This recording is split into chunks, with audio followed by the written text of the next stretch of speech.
राम राम आदाब। कैसे आप सब? मैं अच्छी हूँ, उम्मीद करती हूँ आप भी अच्छे होंगे। स्वागत है आपका मेरे आज के व्लॉग में। आज की व्लॉगिंग की शुरुआत हो रही है सुबह के 11 बजे। अभी तक मैं अंदर काम कर रही थी। मैंने अंदर किचन में जो काम था वो मैंने सभी ख़त्म कर दिया। तो आ गई हूँ मैं बाहर में। मौसम की बात करें तो आज देखो कितनी अच्छी वाली धूप है। तो आज है मुझे इधर स्टोर में सफाई करनी, तो मैं आ गई हूँ बाहर में। तो चलो चलते हैं आगे। जो भी होगा मैं आपको सब कुछ दिखाने की कोशिश करूँगी। जो भी काम मैं करती हूँ तो उसी की मैं वीडियो बनाती हूँ।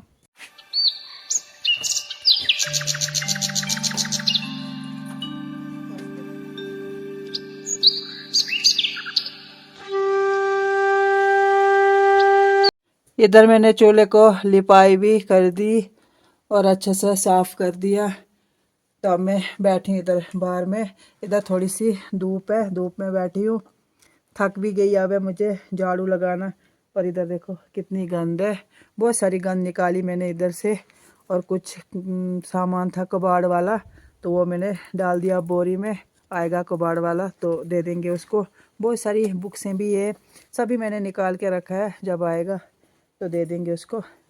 थोड़ी सी धूप में बैठती हूँ, फिर लगाती हूँ झाड़ू। इस वाले स्टोर में मैंने चूल्हा भी बनाया है। कभी कभी मैं इधर आग जलाती हूँ और कभी खाना भी बनाती हूँ। नहीं तो बाहर आंगन में ही चूल्हा उधर ही बनाती हूँ। लेकिन कभी बारिश होती है या हवा चलती है तो तब मैं इधर भी बनाती हूँ।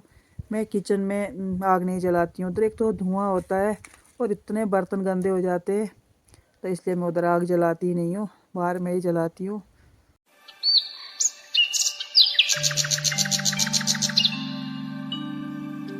काफ़ी टाइम तक मैंने रेस्ट किया, तो अब चलती हूँ, लगाती हूँ झाड़ू।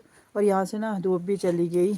अब उस साइड ही धूप सेकने को मिलेगी। तो लगाती हूँ झाड़ू और फिर बैठते हैं उस साइड में।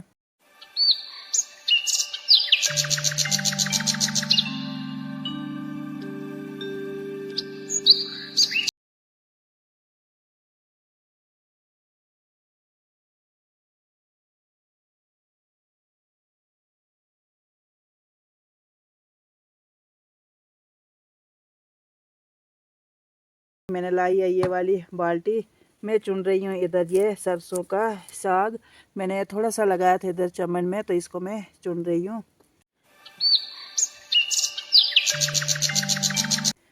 इस बार तो सरसों का साग आया ही नहीं। पहले बहुत सारा होता था, लोग बहुत लगाते थे खेतों में, लेकिन इस बार बना ही नहीं है।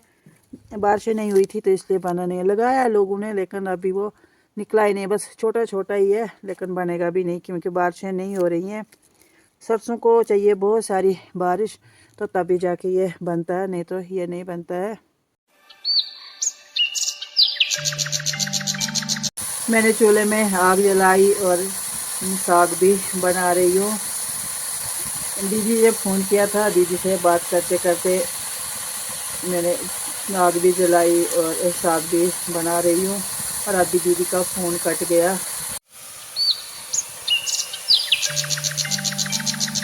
मैंने साग और रोटी बनाई और रोटी खा के आ गई। मैं इधर बैठी हूँ धूप में। साग में ना बहुत ज़्यादा मिर्ची हो गई और मुझे बहुत ज़्यादा मिर्ची भी लग गई। मैं और मोहिती थे आज घर में। उसके पापा गए हैं दुकान के लिए सामान लाने। बाला अभी तक नहीं आए। मैंने उनके लिए भी रोटी बना के रखी है, आएंगे तो खा लेंगे। जब मैं अपने दोस्तों से बात करती हूँ तो फिर मुझे लगता है कि शहर की लाइफ ही अच्छी होती है। लेकिन ना मुझे फिर अपना भी याद आ जाता है, क्योंकि मैं भी रही हूँ काफ़ी टाइम तक बाहर। पहले अपने हस्बैंड के साथ, फिर बच्चों के साथ में रही मैं। बाला में, बदरुआ में भी मुझे बिल्कुल अच्छा नहीं लगता। घुटन सी होती है बाहर बैठना, एक ही रूम में बैठे रहो। या अगर अपना घर भी बनाएंगे तो तब भी उतना, जितनी घर की जगह होती है बस उतना है। और गांव में तो खुला ही होता है, कहीं भी जाओ, खेतों में जंगल इतना सारा होता है घूमने के लिए। और बाहर निकलो तो ये सामने पहाड़ दिखाई देते हैं। शहर में तो ऐसा कुछ नहीं होता। आगे भी आगे ना बिल्कुल धुंध दिखाई देती है और तो कुछ नहीं। और यहाँ तो बहुत अच्छा लगता है और ताज़ी ताज़ी शुद्ध वाली हवा होती है। और मुझे तो गांव में ही अच्छा लगता है, इसलिए मैंने घर कहीं नहीं बनाया। मेरे फ्रेंड बोलते थे आपने जम्मू में घर नहीं बनाया, बदरुआ में नहीं बनाया। मुझे मार्केट की ज़िंदगी बिल्कुल अच्छी नहीं लगती है, इसलिए मैंने अपना घर यहीं गांव में बनाया और मुझे यहीं अच्छा लगता है।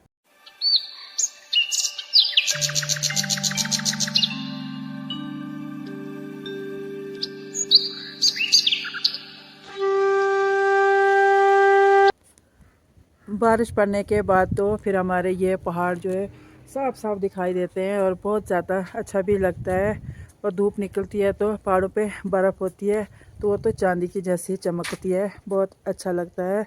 और पहाड़ों से ना ठंडी ठंडी हवा भी आती है और बहुत ज़्यादा अच्छा लगता है इधर। बहुत सारे लोग अपने खेत बेच के शहरों में जगह ले रहे हैं तो उधर बैठ रहे हैं बच्चों को पढ़ाने के लिए, कभी कुछ कभी कुछ। तो ऐसी बात नहीं है, जिन लोगों ने पढ़ना होता तो वो गांव में भी पढ़ते हैं। मेरे हस्बैंड ने भी गांव में पढ़ाई की है, मेरे भाइयों ने भी। तो जिन्हें पढ़ना होता है वो गांव में भी पढ़ते हैं, या अगर थोड़े बच्चे बड़े बड़े हो गए तो वो घर से भी जाते हैं, क्योंकि आजकल तो हर किसी गांव में गाड़ी पहुंच गई। कोई कोई गांव बचा है, नहीं तो हर किसी जगह गाड़ी जाती है। लेकिन ऐसा नहीं है, औरतों को बस एक बहाना मिल गया बच्चों के साथ रहने का, बस रहेंगे शहर में। काम से बचने के लिए कौन करेगा ये खेतों वाला काम, गोबर कौन निकालेगा, गाय कौन रखेगा। तो इस काम से बचने के लिए औरतें बोलती नहीं, बच्चे पढ़ाने के लिए उधर ही रहेंगे, तो उधर ही चले जाते हैं। लेकिन ये अच्छी बात नहीं है। हमारी जो गांव की ज़मीन है उसको हमें कभी नहीं बेचना चाहिए। अगर बच्चे पढ़ाने के लिए बाहर भी जाते हो तो ज़मीन भी अपनी किसी को मत बेचो, ऐसे ही रखो उसको, लेकिन बेचना नहीं। बाद में बहुत दुख होगा, जिन लोगों ने ज़मीन बेची है उनको बहुत ज़्यादा दुख होगा। मैं जा रही हूँ ऊपर रोड में, क्योंकि सामान की गाड़ी आ गई है तो हम जा रहे हैं सामान लेने के लिए। मेरे आगे आगे चल रहे मोहित और नीरज, ये भी आए इधर, तो ये भी चल रहे हैं सामान लाने के लिए।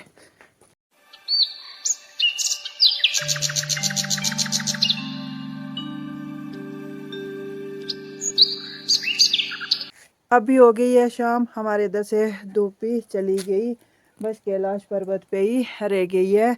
हमारे इधर सबसे पहले सुबह कैलाश पर्वत पे ही धूप लगती है और शाम को भी सबसे बाद में ही उधर से धूप जाती है। ये हमारे भद्रुआ का सबसे ऊंचा पहाड़ है। मोहित और उसके पापा सामान की सेटिंग कर रहे हैं। वो घर में होते हैं तो मुझे काफ़ी रेस्ट में मिलता है, नहीं तो सारा काम मुझे खुद ही करना पड़ता है। मोहित भी मेरे साथ बहुत मदद कराता है, लेकिन तभी वो छोटा है और उसको पढ़ाई का काम भी होता है, पढ़ता तो है नहीं। जब से पेपर हुए उसने बिल्कुल किताब नहीं पकड़ी। अब वो स्कूल जाएगा तभी पढ़ेगा, नहीं तो वो नहीं पढ़ता है। बस क्रिकेट खेलना, पहले वो खेलता ही नहीं था लेकिन अभी वो खेलने जाता है लड़कों के साथ में। तभी है दुकान में, मैं भी जाती हूँ, देखती हूँ क्या कर रहे हैं। इधर देखो लाइक बच्चे काम कर रहे हैं। मोहित क्या कर रहा है? मोहित अभी बड़ा बिजी है, इसके साथ में इसका फ्रेंड निजू भी। निजू यजनु बिशनाज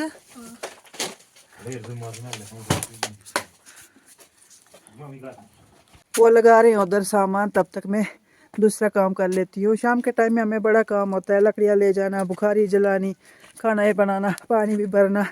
शाम को भी काफ़ी ज़्यादा काम होता है। और आज दिन भर लाइट भी नहीं थी और पानी भी नहीं भरा। अभी आई थी लाइट, फिर चली गई, पता नहीं अब कब आएगी। मैं अभी तक खाना बना रही थी, मैंने खाना भी बना लिया है। तो अब मैं खाना ले जाती हूँ बुखारी के पास। हम खाना बुखारी के पास ही खाते हैं, क्योंकि इधर किचन में बहुत ज़्यादा ठंड है। तो आप में से जिसको भी मेरी वीडियो अच्छी लगती है लाइक शेयर कमेंट कीजिए, और जो चैनल पे नए हैं तो सब्सक्राइब भी कीजिए।